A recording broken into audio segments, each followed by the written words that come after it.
This is a war that, of course, never should have happened. Perhaps that's a cliche in that you could say that pretty truthfully about almost any war.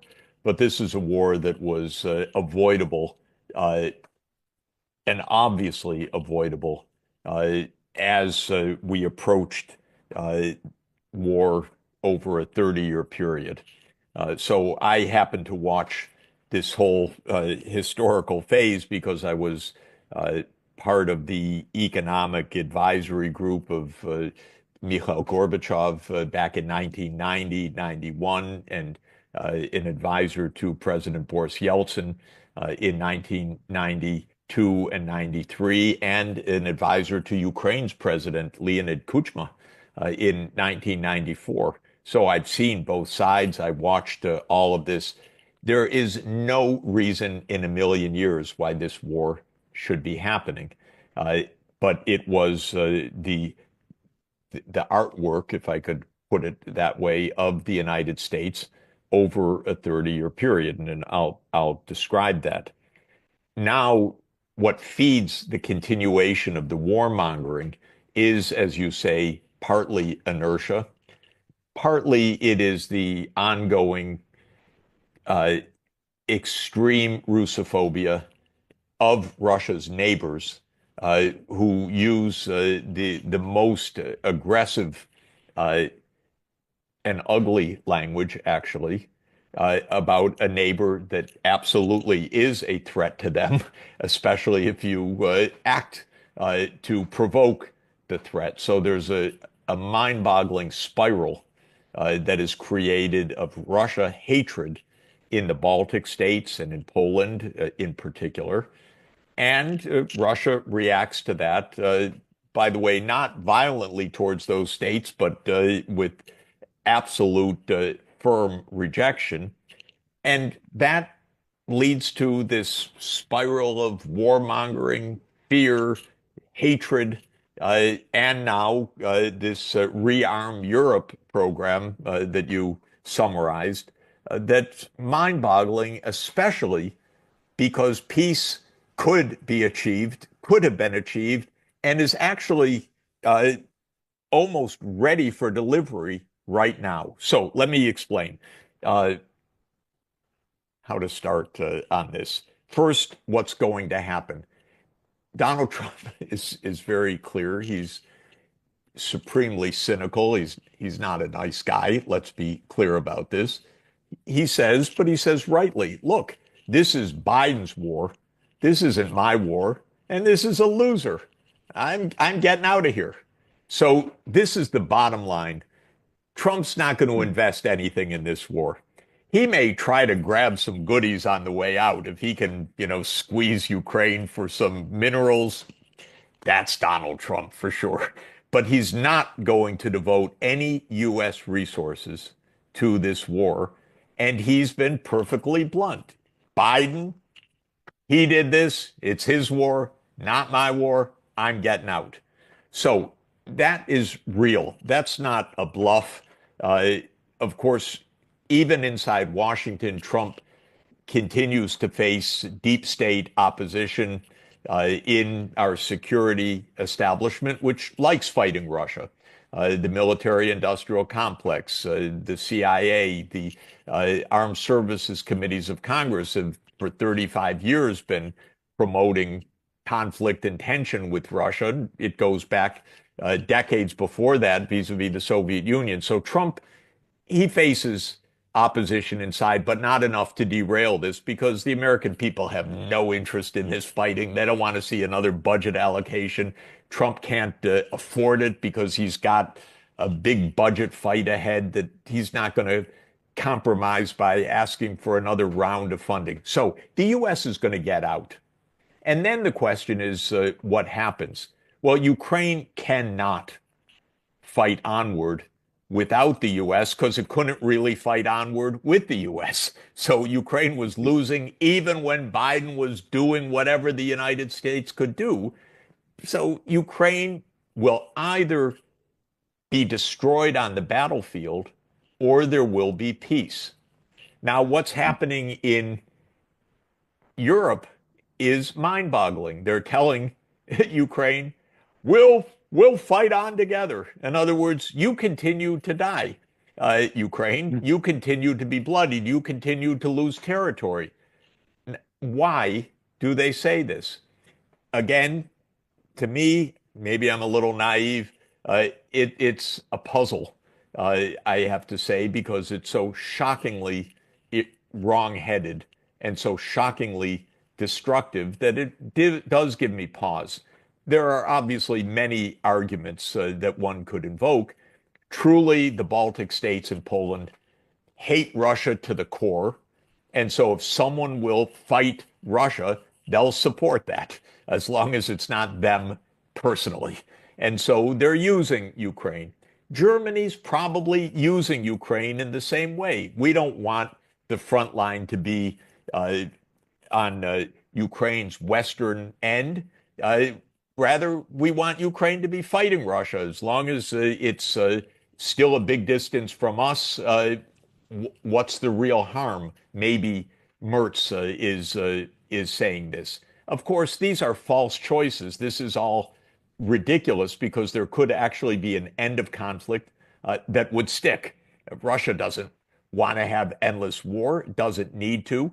And it doesn't also mean that Russia's going to be on Europe's eastern border, because the whole idea all along, from the day that Ukraine declared independence in 1991 until today, is that Ukraine should be a neutral country that is neither owned by NATO or owned by the West or owned by the European Union, nor by Russia. And that was Ukraine's vocation. And it's not a bad vocation. It's just something, it's something the United States does not understand. Neutrality absolutely is a dirty word in the U.S. lexicon. Neutral? Are you sure that the United States doesn't understand that? I think they understand it perfectly well. It's just not in their interest. The U.S. doesn't understand it in the deep interest because it's not really in our interest to have had this 30 years of conflict. What was really in our interest was to have the peace that Gorbachev and Yeltsin were offering, a real end of war and a real European home and a real peace in Europe. Completely possible. The United States, though, and I do think it's not I don't know. Again, these are all debated points since Thucydides. What's really the motivation? But my view is American leaders are stupid. They really are stupid. And they are incredibly arrogant. And so instead of saying in 1991, peace, we've got peace. Gorbachev, he's offered peace. Instead of saying that, they said, we won, you lost. Now we do whatever the hell we want, and you have nothing to say about it. Takeaways. U.S.-driven conflict. The Ukraine war stems from 30 years of U.S.-led provocations, particularly NATO's eastward expansion, which violated assurances to Russia and ignored its security concerns. Europe's economic and geopolitical decline. The war has accelerated Europe's de-industrialization, energy crisis, and loss of strategic autonomy, exacerbated by reliance on costly U.S. liquefied natural gas, LNG, and ineffective sanctions on Russia. Russophobia as a policy driver. Eastern European leaders' anti-Russian rhetoric, exemplified by calls to break up Russia, fuels escalation, reflecting Europe's alignment with U.S. interests over its own. Trump's potential exit strategy. A Trump administration in 2025 may seek to end U.S. involvement in the war, viewing it as a Biden failure, but faces resistance from the U.S. deep state and European hardliners. Missed diplomatic opportunities. The war could have been avoided through diplomacy, such as implementing the Minsk agreements, highlighting the need for neutrality and dialogue. Analysis. Context and content overview. This portion of the conversation is pivotal, as Yanis Varoufakis and Jeffrey Sachs dissect the Ukraine war as one of 6 global crises. Varoufakis frames the conflict as a catastrophe for Europe, undermining its energy security, industrial base, and geopolitical relevance. Sachs provides a historical and geopolitical analysis, attributing the war's origins to U.S. policies, particularly NATO's expansion, and critiques Europe's complicity. The discussion concludes with speculation on peace prospects under a Trump administration, set against the backdrop of April 2025, shortly after Trump's second inauguration. Breakdown of key points. War's impact on Europe, Varoufakis' opening. Varoufakis describes the Ukraine war as a massive blow to Europe, accelerating its de-industrialization. He cites Volkswagen's shift from car manufacturing to tank production as a symbol of economic regression, driven by disrupted energy supplies and geopolitical missteps. The destruction of the Nord Stream pipelines, which supplied affordable Russian gas, has forced Europe to rely on expensive US LNG, raising energy costs and crippling industries like Germany's chemical sector. This shift benefits US energy firms while impoverishing European consumers. Varoufakis critiques European leaders' lemming-like behavior, driven by Russophobia and NATO's influence, which he sees as paralyzing the continent's ability to act in its own interest. Historical causes, Sachs's analysis. Sachs argues the war was not an unprovoked Russian invasion but a conflict provoked by 30 years of US-led actions. He traces its roots to NATO's eastward expansion, starting with the 1997 inclusion of Poland, Hungary, and the Czech Republic, despite assurances to Soviet leader Mikhail Gorbachev in 1990 that NATO would not expand 1 inch eastward. Key escalations include the 2004 NATO membership of the Baltic states and the 2008 Bucharest summit's declaration that Ukraine and Georgia would join NATO, which Russia perceived as a direct threat. Sachs emphasizes Ukraine's strategic importance to Russia, given its proximity and historical ties. The 2014 US-backed coup in Ukraine, which ousted President Viktor Yanukovych and installed a pro-Western government, was a turning point. It led to Russia's annexation of Crimea and support for Donbass separatists, setting the stage for the 2022 invasion.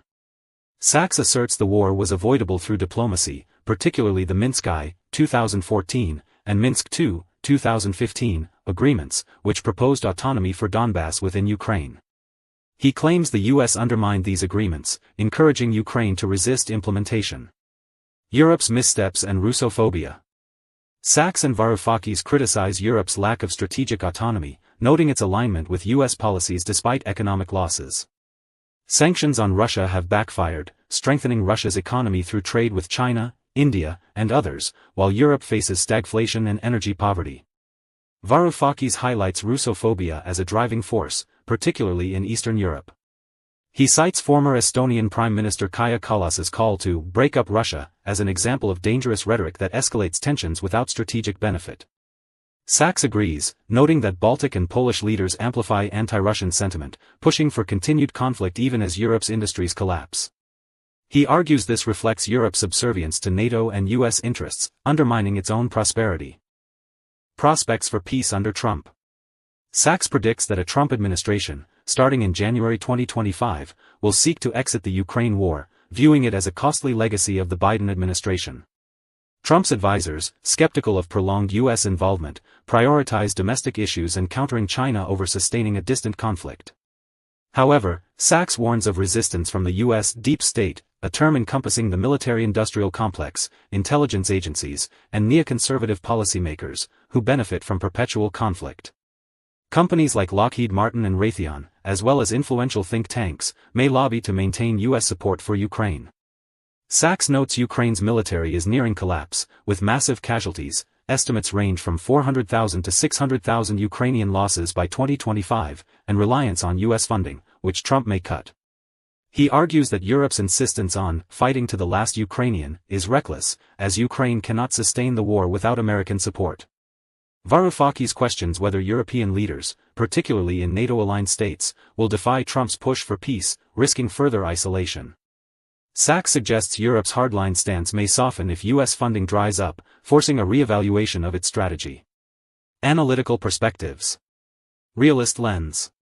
Sachs's analysis aligns with realist international relations theory, which emphasizes great power competition and security dilemmas. NATO's expansion is seen as a provocative move that threatened Russia's sphere of influence, prompting a predictable response. This echoes scholars like John Mearsheimer, who warned in 2014 that NATO's actions would lead to conflict. Russia's actions, while aggressive, are framed as defensive responses to perceived encirclement. However, Sachs's focus on US provocation risks downplaying Russia's internal motivations, such as Putin's nationalist ideology or domestic political needs. Economic consequences. Varoufakis' emphasis on de-industrialization and energy costs highlights the war's tangible impact on Europe's economy. The loss of Russian gas, coupled with sanctions, has increased inflation and reduced competitiveness, particularly in Germany, Europe's industrial powerhouse. The shift to US LNG reflects a broader geopolitical realignment, with Europe sacrificing economic interests to maintain transatlantic unity. This aligns with Varoufakis' broader critique of neoliberal policies, which prioritize corporate and geopolitical agendas over public welfare. Russophobia and ideology. The discussion of Russophobia as a policy driver introduces a psychological and cultural dimension. Eastern European states, with historical grievances against Russia, amplify anti-Russian sentiment, shaping EU and NATO policies. This creates a feedback loop, where fear and hostility override rational diplomacy. Kallas's rhetoric, while extreme, reflects a broader trend of demonizing Russia, which Sachs and Varoufakis argue distracts from addressing Europe's internal challenges, such as energy and industrial decline. Trump's role and U.S. politics. Sachs's prediction of Trump's exit strategy is grounded in Trump's 2024 campaign rhetoric, where he repeatedly promised to end the war quickly. Advisors like Robert Lighthizer and J.D. Vance advocate reducing U.S. overseas commitments, aligning with an America First agenda. The deep state concept, while controversial, points to real institutional barriers, such as Pentagon budgets tied to arms supplies and intelligence agencies' anti-Russia stance. Sachs's warning of resistance highlights the complexity of shifting U.S. policy. Strengths of the discussion. Historical rigor. Sachs's 30-year timeline, referencing specific events like the 1990 Gorbachev-Baker talks and the 2008 Bucharest summit, provides a nuanced understanding of the war's origins. This counters mainstream narratives of Russian aggression, encouraging viewers to question simplified accounts. Economic focus. Varoufakis' emphasis on Volkswagen, Nord Stream, and LNG costs grounds the discussion in material consequences, making it accessible to non-experts concerned about living standards. Timely speculation. The focus on Trump's 2025 agenda introduces a forward-looking perspective, relevant to the conversation's April 2025 context. It prompts reflection on how U.S. policy shifts could reshape global dynamics. Weaknesses and critiques. U.S.-centric narrative. Sachs's emphasis on U.S. provocation risks oversimplifying the conflict by downplaying Russia's agency. Factors like Putin's imperial ambitions, domestic propaganda, or energy geopolitics are underexplored, potentially skewing the analysis.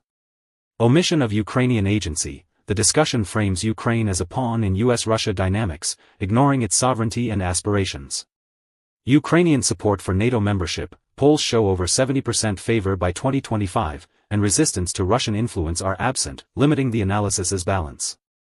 Speculative claims. Sachs's assertion that the U.S. sabotaged Nord Stream relies on unconfirmed reports, e.g., Seymour Hersh's 2023 investigation, weakening its credibility without definitive evidence.